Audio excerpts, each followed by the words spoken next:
is the Last Minute Blues Podcast with Jeff Burton, Donnie Fandango, and former Blues defenseman Jamie Rivers. Powered by Together Credit Union, empowering you to achieve your financial goals. It is the holiday edition of the Last Minute Blues Podcast. Donnie Fandango, Jeff Burton, and I cannot imagine what he is full of today because he just came in with that look in his eye. Mr. Jamie Rivers, what's up, dude? Not much, man. How you doing? I'm doing fine. See, there's a particular look for you, and Jeff would get it as well, where whatever day it was that guys would just feel like giving me just a little extra crap. And Yes. you kind of have that look in your eye today.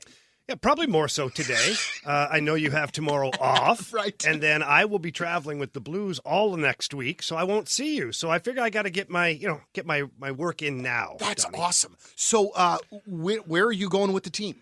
I'm meeting the team in Seattle, Okay. and then I'm flying with the team from Seattle to Vegas for 3 days. Should be nice and quiet. I wish this was a video podcast. The look on your face was priceless. 3 days in Vegas. Will Jamie Rivers sleep?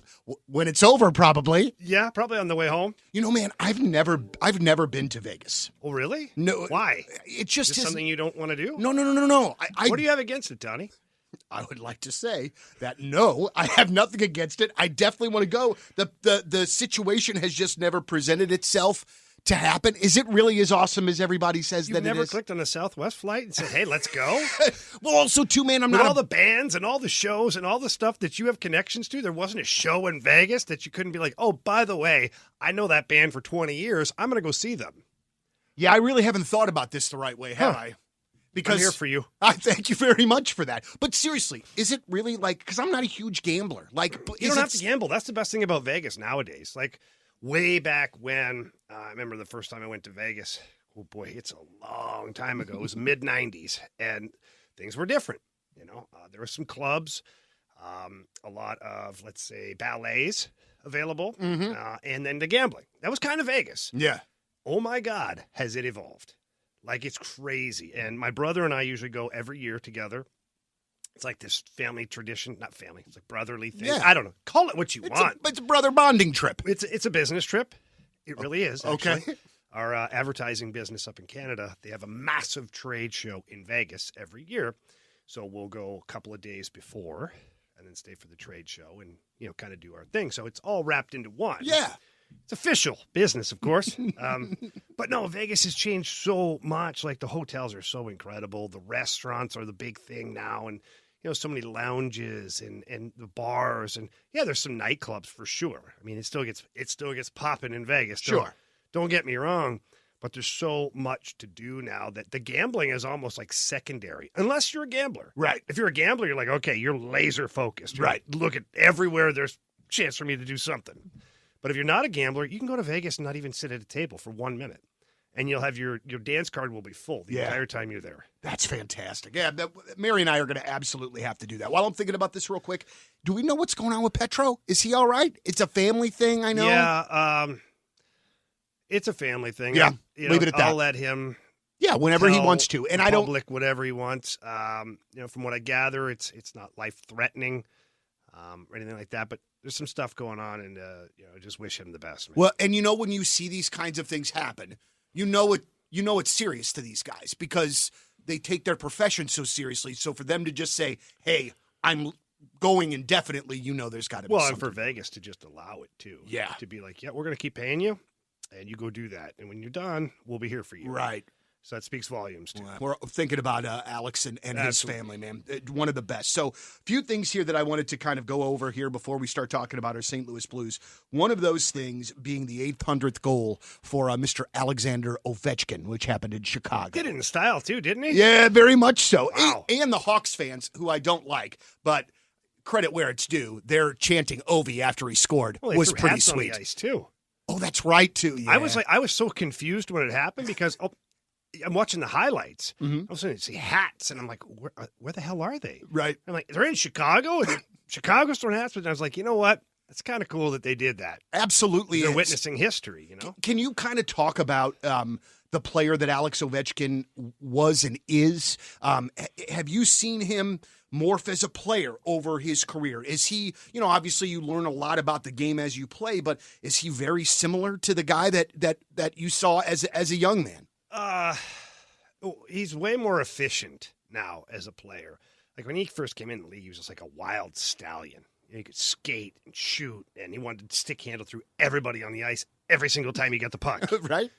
And then the evolution came to where he's like, okay, I do something very unique and special, which is shoot the puck really, really hard and score goals. And so then when Backstrom and all those guys, they got united all together in that one crazy power play that they had, Ovi started figuring out, like, this is my spot. And he also figured out that he's a pretty big dude. And he learned how to use his physicality. And you got to be careful out there because Ovi, he'll protect the puck and he'll use his size. He'll get to the front of the net when he needs to. But if you piss him off, you better have your head on a swivel because he'll come and find you. When he hits you, it's like getting hit by a truck. He's like 240 pounds.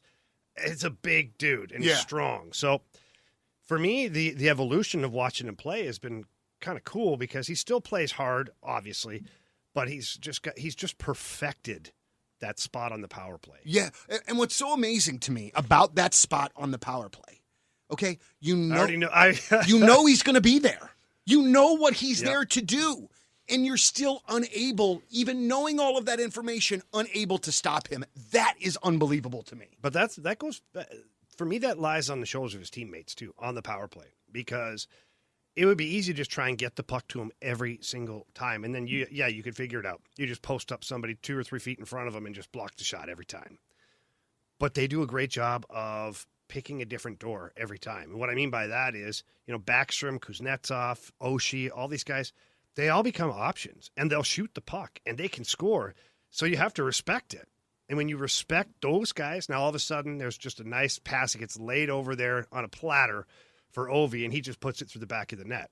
So that power play has been one of the scariest power plays the last decade, I would say. I really like Alexander Ovechkin a lot.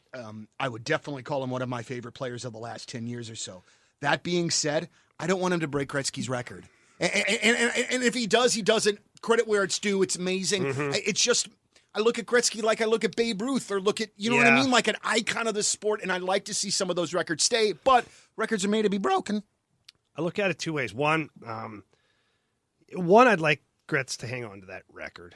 But two, I also know that Gretz is never, ever, ever going to lose his record for most points in a career.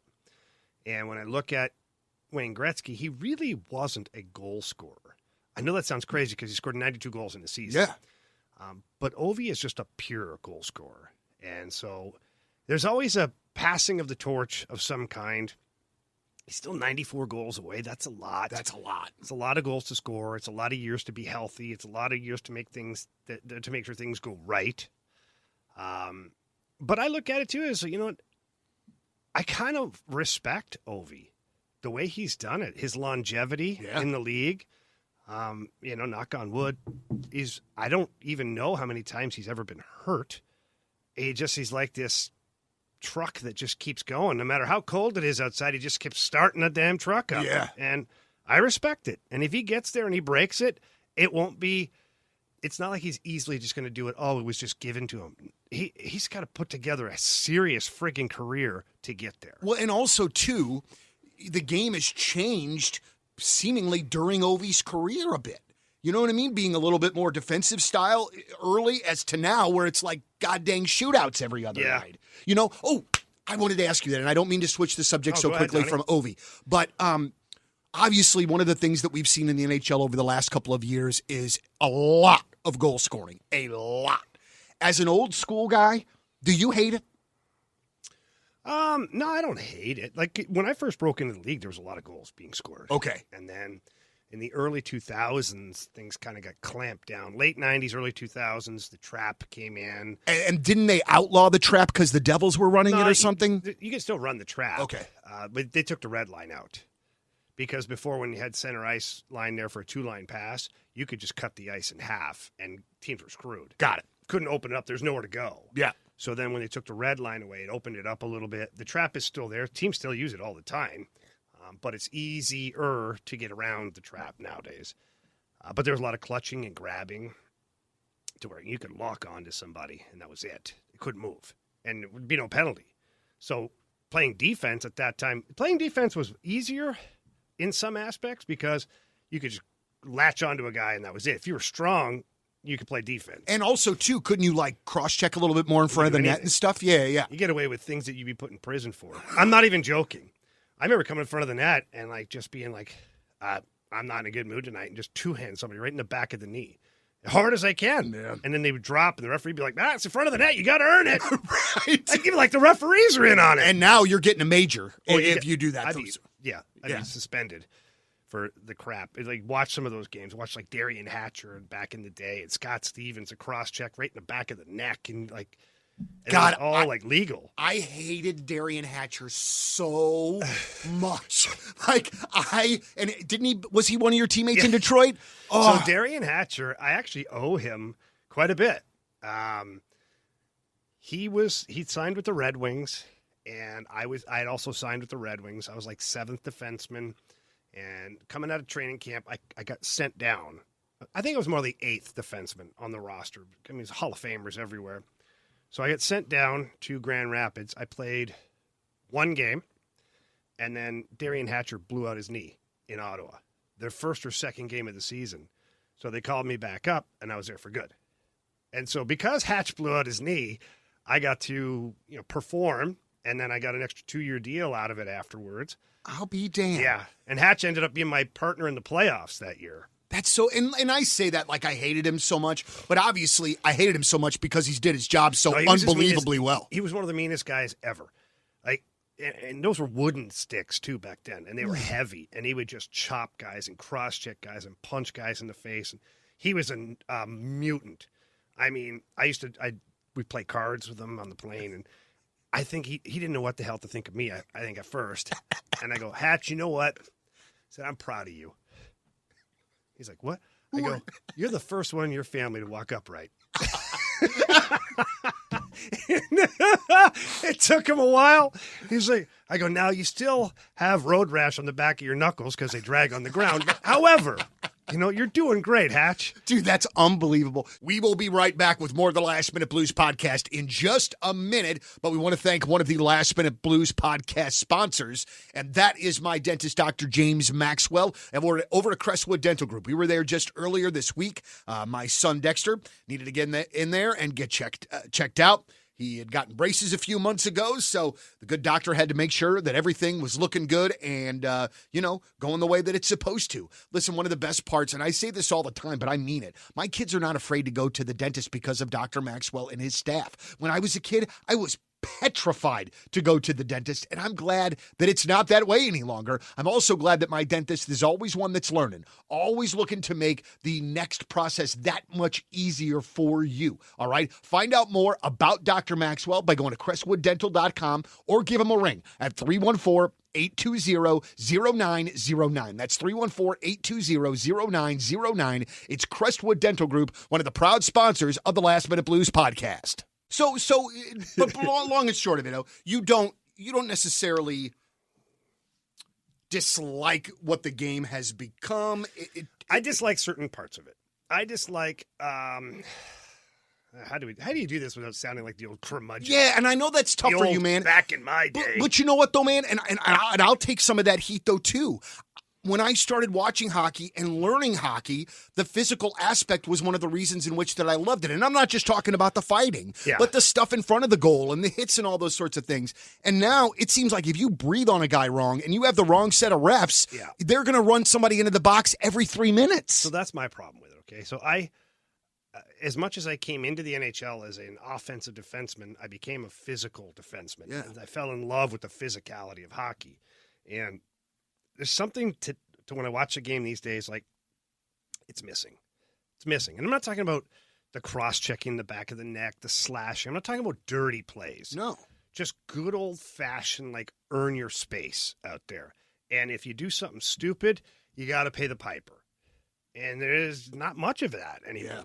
And not like, it's crazy, too, because in some ways the physicality has gone away. But in other ways, it's like it's ramped up to where it's stupid. And let me explain. So back in the mid-90s, 2000s, like if you had a great hit on somebody, that's it. You just keep playing. Like nobody came in and jumped you. As soon as you had a clean, good check, trust me, I had a lot of them. Mm-hmm. And if the NHL back then was like it is now, I would have had 100 fights because every time you hit somebody now and they fall to the ice, teammates come rushing in to fight you. Mm-hmm. Why? Like, just a hit. Like I respect. Okay, fine. You got to stick up for your teammate. Sticking up for your teammate. Great. In a league that has no physicality, does it make any sense? It doesn't make any sense. No. It's kind of like speaking out of both sides of your mouth, right? Like we want to be able to speed and finesse, but if there's a body check, we're going to fight. Well, we're trying to remove fighting, but we're going to fight every time somebody gets hit. Right. What the hell are we doing here? I didn't even think about it that way. So, I look at it where when we would lay a guy out clean, and when that would happen to one of my teammates, I get a number. Like, okay, it was so-and-so. Next time that son of a gun gets the puck, I'm in his back pocket. Mm-hmm. Watch. And that's what you did, and you leveled the playing field. But again, you're not talking about, and I just want to clarify what you just said there. You're not talking about a dirty hit or doing anything dirty. You're just saying, I'm going back after to get.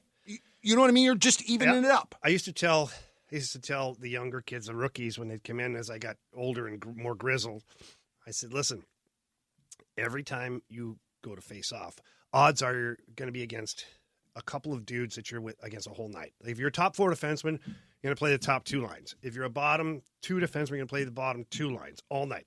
So you get the same customers all night long. Said from the very first face-off of the game when you guys look at each other to the very last part of the game when you look at each other, one of you is going to know who won that battle. Mm-hmm. And I said, I would rather die than look across at the other guy and knowing that he got the best of me. And that's the truth. I would, even if I was in pain, if I could barely move, I could barely breathe, I'm going back out on that ice and I'm playing the same way. I'm not giving that guy the satisfaction. Jamie, it has never been more apparent to me in our time of knowing each other that you are a hockey player. that was the most hockey player thing I think that you could have ever said, though, man. And I think that's great. And I agree with you. And I obviously don't know as much about you, but just from the fan perspective. Again, I'm not talking about fights here. I understand how dangerous that could be for people and things, but I just wish a bit more of that physicality, man, was there. And also, too, like you alluded to, the players I feel are able to police themselves better than the officials can. The temperature will always rise in those situations, but believe it or not, the more people you have that are willing to engage physically and play that way, the temperature levels itself out. Because everybody seems to kind of get their pound of flesh. Mm-hmm. When the referees intervene and there's just penalties called, and if there's a goal that's scored and there's another penalty, the temperature actually elevates to where it almost becomes like combustible, to where you're like, you can feel it coming, like something stupid's going to happen. Whereas before you'd have guys who could regulate that. Right. And there were times where there was nothing physical that would happen. Like there was times where I went out and ran somebody, probably borderline, Mm-hmm. And I remember some of the respected players skating up to me, like Doug Gilmour. But hey, kid, enough of that crap. Okay? Come on. That's not the guy to do it to. And you're like, all right, fine. It's so fascinating. Because you'd know as a player, I just got, like if it was a very skilled player, and I just buried him, borderline, that could elevate the temperature of the game in a heartbeat. And so when the veteran guys, and sometimes even guys on your team would say, hey, dial it back a little bit here. When you are playing against somebody that you respect a lot, Doug Gilmour or whomever the case may be that you got to play against, was there ever a time that they said something like that to you and you were like, man, I know you're great and all, but screw you, or whatever. Oh, yeah. Chris Chelios. Chelly was one of my favorite players growing up. When I grew up in Ottawa, he started playing with Montreal Canadiens, and Chelly played in Chicago and played here with the Blues. And, Chelly one time kind of buzzing in. I forget what the situation was.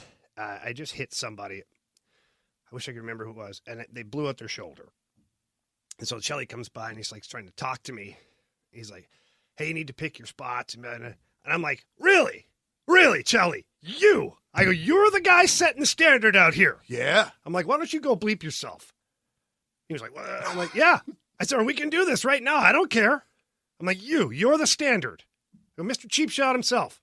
Wow. And he was like, and the temperature elevated, obviously, for a little bit. And then I was Chelly's teammate in Detroit. Yeah. Mm-hmm. And then we remembered the whole thing.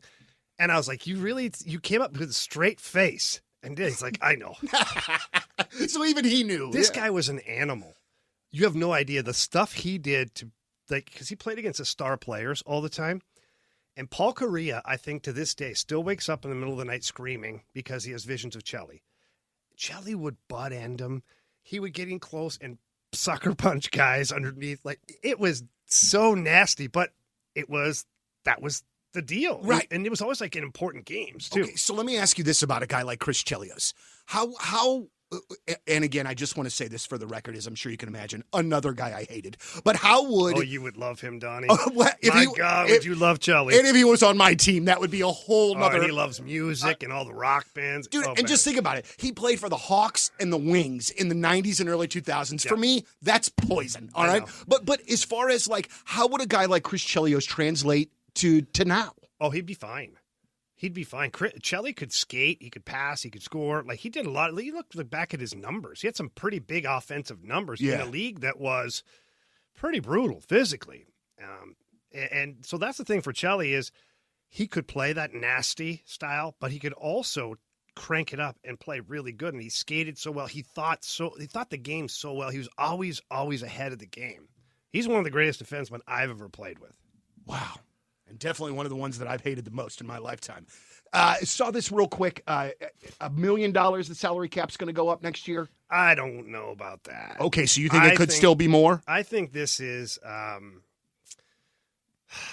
gamesmanship by the league. Okay. Because the players' union obviously wants the salary cap to continue to rise. Well, the league is like, well, there's money owed in escrow. So we're only going to go up $1 million. So what happens then is the players' union can say, well, you can raise the escrow on us a little bit as long as the salary cap can go up $7 million. So basically the owners it's like we'll raise the salary cap if you guys pay us more. Oh, wow.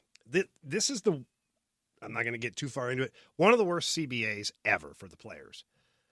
One of the worst ever. Think about this, Donnie. You have a salary cap on your league, which you never had before. Okay. And you agreed to a salary cap and an escrow. Okay. The escrow guarantees the owners make money. Oh. So when the owners fall short, the players have to pay for it. It's terrible. Did Don Fear do this? Was it him? Was he the guy that negotiated it? it? No, it wasn't Donnie. Okay. I was just, that. So then, but then you've made these concessions. So then for the next contract or for the next deal, how do you reassess without a strike or that's the thing is how do you go back on it, right? So Ted Saskin, he's not a very well-respected guy anymore in the hockey world. He took over for Bob Goodnow, who players got confused by Bob Goodnow and some of his verbiage and tactics, but he really did have the best interest of the players at hand, and he always said, we'll never, ever, ever agree to a salary cap. There was some scumbaggish stuff that went on behind the scenes, and Ted Saskin took over for Bob Goodnow in the middle of the lockout. And then Ted Saskin guided certain players down a path to agreeing, and all of this got pushed through. And then 4 or 5 years later, nobody was happy with it, and the escrow is still there, and the players are still trying to figure out how the hell they can get rid of the escrow. Oh boy! So this is going to be a mess when the CBA is up. I don't know if it'll be a mess. I think that everybody's learned their lesson from the number of lockouts that have happened. That let's negotiate it now. Yeah. Like while the CBA is still signed and intact. And I think that the league, I don't think they have to be so blatant with it's only going to happen $1 million because the escrow that's owed to us. Well, all you're saying there is players pay us more and we'll raise the salary cap. So the players are going to have to dig in their heels at some point. Oh boy! And I'm not like pro player, pro owner. I feel like you're pro cent, like thing that makes the most sense for everybody in the health of the game. I went through 2 lockouts. Enough. Yeah, please, Uncle. I mean, we can't. And I feel like the sport's got good momentum right now. I feel like it's at a good place. That would be such a freaking bummer, man, if that happened. We can't allow that to happen. Hey, what'd you see on Monday night, Blues and Nashville? Well, I saw a Blues team that worked really hard. They did. You know, they played hard. They sacrificed. They did things that, winning hockey teams do. They played hard defensively. They blocked shots. They were physical. Nashville's a really big, heavy, physical team too. They're no joke. And the Blues stood up to them at every point that they had to. I think the penalty kill, obviously 2 games in a row now, the penalty kill hasn't given up a goal. So that's huge. I'd like to see more offense out of the Blues overall. But the effort against the Predators, let's go back. The effort against the Avalanche was steps in the right direction. Yep. The effort against the Predators continued that forward motion now to hopefully, when we get Edmonton in the first game here on the road trip, that continues. What is it about the Canadian road trip, the West Coast road trips that are always like so? They talk about how grueling they are, how tough they are. Why is that? Well, right now you go up to Canada, Edmonton and Calgary. It's freezing cold. Mm-hmm. It's not fun. I shouldn't say that. I love Edmonton and I love Calgary because the world is so hockey passionate. Like, it is nuts. It's so much fun to play hockey there. To just be visiting, maybe not all that much fun because it's freezing cold. Mm-hmm. So you got that. You got the grueling schedule. You got back-to-back this time with Edmonton and Calgary. Then you head over to Vancouver, which is, now you're traveling further west, which is, another day of travel. You get to Vancouver and you play them. Then you got back-to-back with Seattle, which that's nothing for travel. It's piggybacked right there. Mm-hmm. But then you got to fly from Seattle to Vegas, which you got a couple of days off in Vegas. So maybe rest up. You got a little time to retool. Maybe rest up. Maybe not. Good thing I'm not a player anymore. But you know what, though? We say that, though, man. And it's good for these guys to sometimes go out and let off some freaking steam because Christ knows that they freaking deserve it. Yeah. Well, and look, there's a time and a place, right? So I don't know what time the plane will land in Vegas on Tuesday night. Don't know. But that might be the night to be like, hey, it's midnight here or 1 a.m.